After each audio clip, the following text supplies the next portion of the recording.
Hello, everyone, and welcome to another episode of Autism Stories. I'm your host, Doug Bletcher, the founder of Autism Personal Coach. Autistic people are the true experts of the autistic experience, and Autism Stories is where we interview autistic people to learn from their stories, experiences, and get their advice. If you would like to be notified about each week's episode of Autism Stories, we suggest you subscribe on your favorite podcast listening platform. We would also appreciate it if you could give us a positive rating and review, as it will help others to learn about autism stories. I've talked about this on Autism Stories previously, but representation matters. When you don't get to see someone that looks like you, whether it's in media or in other walks of life, it really limits your ideas of what is truly possible for you. That's why I'm excited to talk with Kaye Baugher on this episode of Autism Stories. Kaye joins this episode to discuss being a model and the benefits that this brings to her and possibly others in the autistic community. Kaye also discusses September being Suicide Prevention Month and what you should absolutely not do in regards to those that you might be interacting with that could be suicidal. We hope you enjoy today's conversation. Kaye, thanks so much for joining us on Autism Stories. Thank you. Thank you for having me. Wanted to start out and learn, where does your story in the autistic community begin? Well, growing up, I was really ashamed of who I was. I had a lot of internalized ableism. I was very scared about opening up, and I would do whatever it took to kind of hide that identity. I would overwork myself so it didn't look like I was disabled. I would do all that stuff. And I started finding more and more autistic people on Instagram and TikTok, and just seeing people like me and seeing people openly talk about my struggles, it really made me feel seen. And that kind of inspired me to make my own account, Unapologetically Kaye, to kind of talk about it and feel like I'm in a safe place to talk about this kind of stuff. Now, something that you've done in the past that I was really interested to learn more about, and that's been your experience with modeling. In what ways do you see modeling in terms of it being beneficial to you in your life? Well, I think modeling is significant because I'm that representation that I didn't really get growing up. I'm autistic, I'm queer, I'm curvy, and there weren't a lot of people like me that I got to see modeling. So I thought that was never a possibility for me. It was something I was interested in, but I just didn't think I could do it. So being able to model and being able to express myself and just feel pretty and feel like I'm making an impact means the world to me, especially because, I didn't really feel pretty. I'm very insecure about my looks and about how I'm perceived. So I think that's kind of my escape from that and my opportunity to be what I want to be. What do you see as some of the challenges that you think modeling presents autistic people? One thing I struggle with is like holding the same pose or the same face for a while. I get really tense, and this isn't even just a struggle with autistic people. It's like a lot of neurodivergent people, and if I'm standing in the sun for good lighting, I'm really sensitive to light, so I'm like always squinting my eyes. I'm always closing my eyes during pictures, so it takes a lot of tries. Like what people don't realize is like behind one good picture is like 50 bad pictures. It's not like models have a good picture every single time. It's like a lot of attempts, and you need to wait for that perfect moment, and it just takes a lot of patience. And if there's like an itch, or if this like piece of clothing is like poking me, I can't fix it because I have to look at the camera, I have to be really still, and I find that hard to do, especially because I have like ADHD as well. So I think that's definitely a struggle for me. Not that long ago, I had an eye doctor's appointment, and I'm sitting there in the chair, and the eye doctor keeps coming up to me and moving my face because I can't sit still, and just my face keeps moving, and it's so I can't even imagine like keeping your whole body still for all those pictures. Oh yeah, I just got glasses myself, and the eye test is like really hard to do, especially when they're moving that like blue light across your face. I could not do that. No, I'm terrible with that stuff. That's broken because I sat on them. I almost did that the other day. So thinking about modeling, what are some strategies you've found to help deal with some of these challenges? I think just taking a deep breath and not forcing everything. People tell me that I force a smile or I force a pose, and I think Candids really help me because I feel like it captures my happiness rather than how good I look. And I think that looking happy is more important than looking pretty. You know, when I smile, I'm very insecure about it, but I'd rather have a picture of me smiling than a picture of me trying to look good and, getting really tense. And so I think that I found beauty in myself and found more confidence just seeing how happy I look doing something and having that be captured because, you only see yourself in mirrors and in cameras. You don't see yourself at your happiest moments. You don't see yourself smiling and laughing. And you don't really realize how beautiful you truly are until you have those candids captured of you. So I think rather than, getting all tense and like holding this posture and holding this smile, I think that I've had better shots just taken when I'm happy and I'm interacting with life and I'm, like doing something hands-on and not just like standing still. And I think that's what modeling should capture.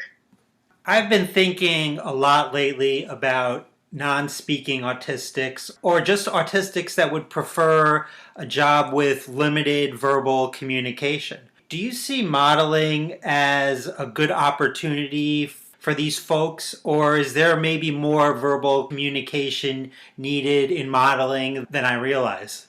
I really think it depends, but I think that it could be a good job, especially, for that representation and not necessarily a way to prove that autistic people can, but just like as like that space, like that community.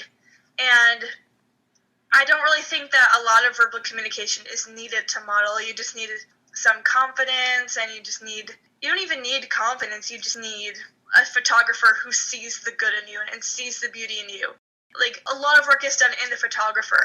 Both of my parents are photographers and they took pictures of me that I didn't even know would turn out good. I thought, oh, I'm just smiling, I'm just messing around, and they came out really nice because they were able to see the beauty in me and capture me at my happiest moments. And I think that can be true for anybody. I don't think that verbal communication is needed, just your happiness. For those listening that may be interested in modeling, what suggestions or maybe first steps do you have for them in starting out in the modeling business? Well, I think that really find a style that you like, Don't be afraid to experiment. Don't be afraid to be unapologetic. Like, try different things out.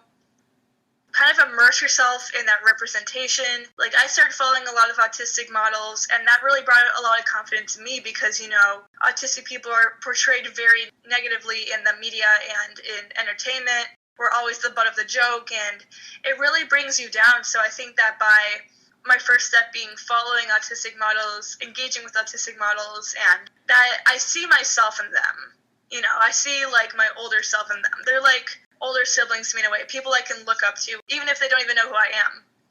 So I think that's a big first step, is finding people like you and realizing that you are capable of doing that.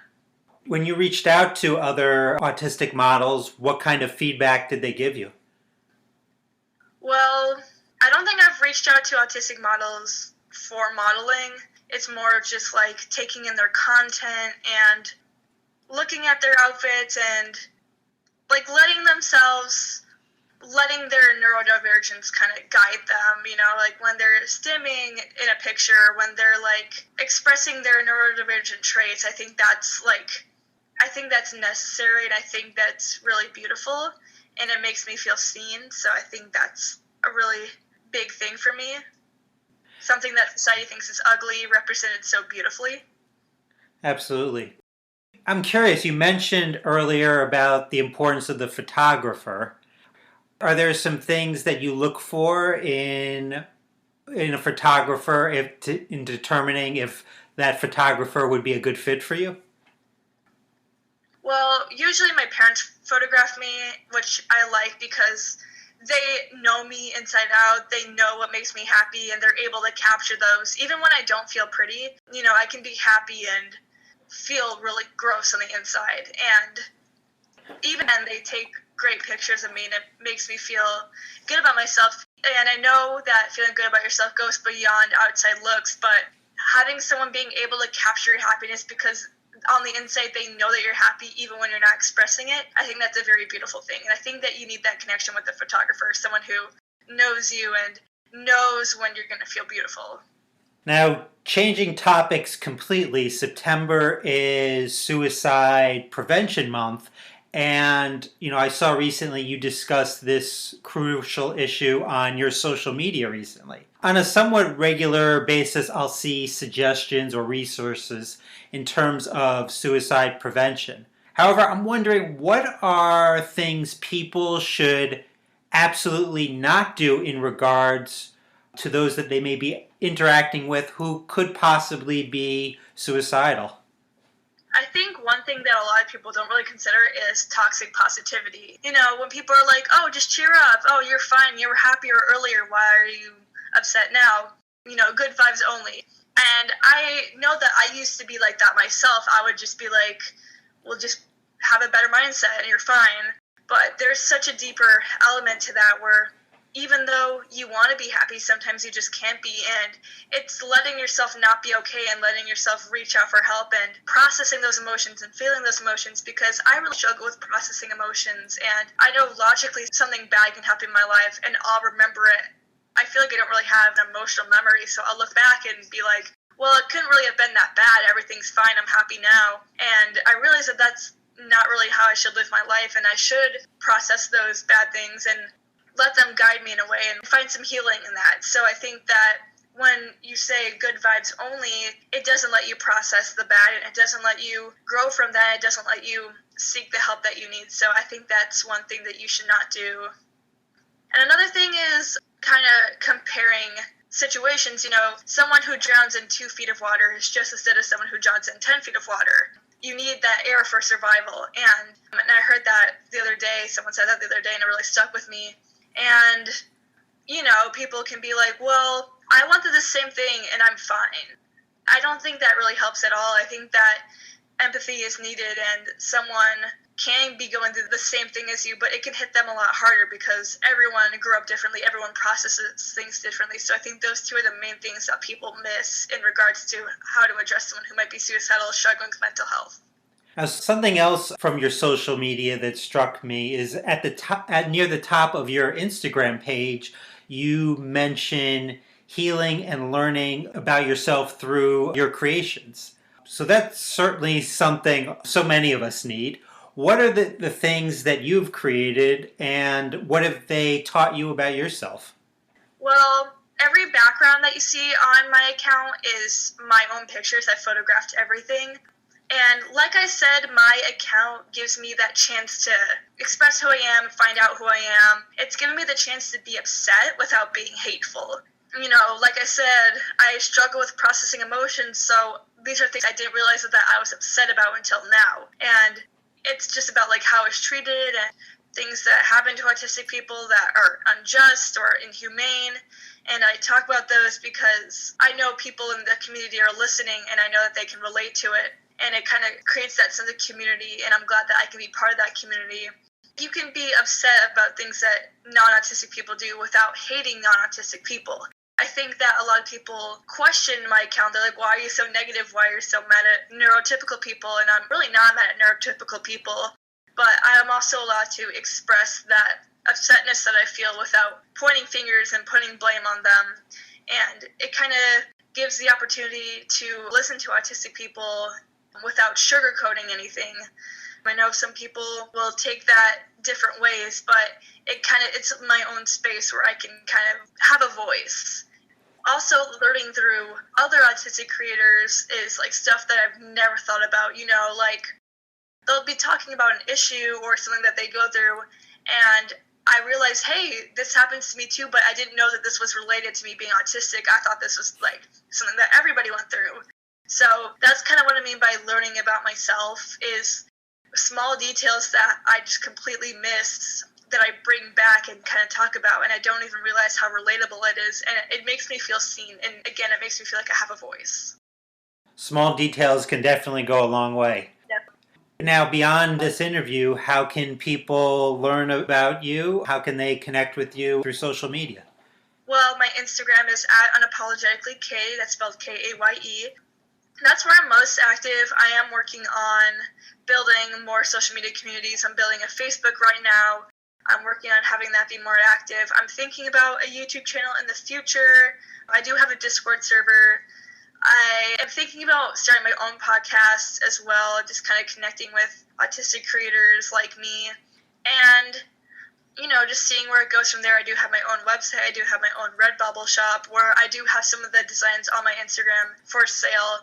So that is at Kaye Baugher, just my Redbubble shop. If you're interested, I will be uploading stuff in the future as well.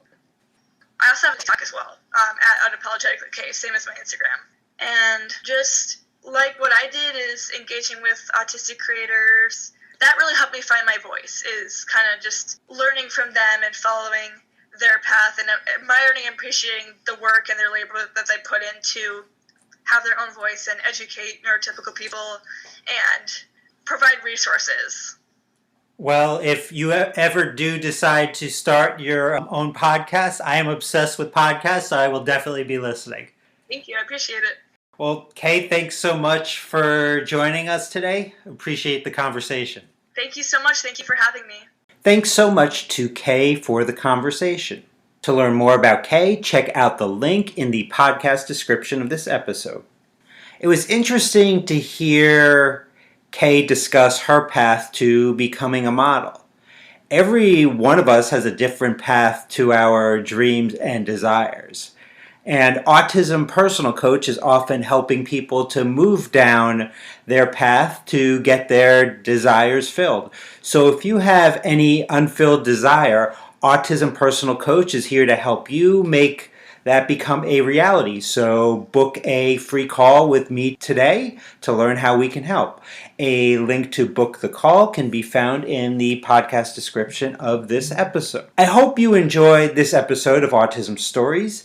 And if you did, if you could tell a friend, foe, or anyone you know about it so they could have the same enjoyable experience as you when listening to Autism Stories, it would very much be appreciated. On next week's episode of Autism Stories, we will talk with Dr. Wen Lawson.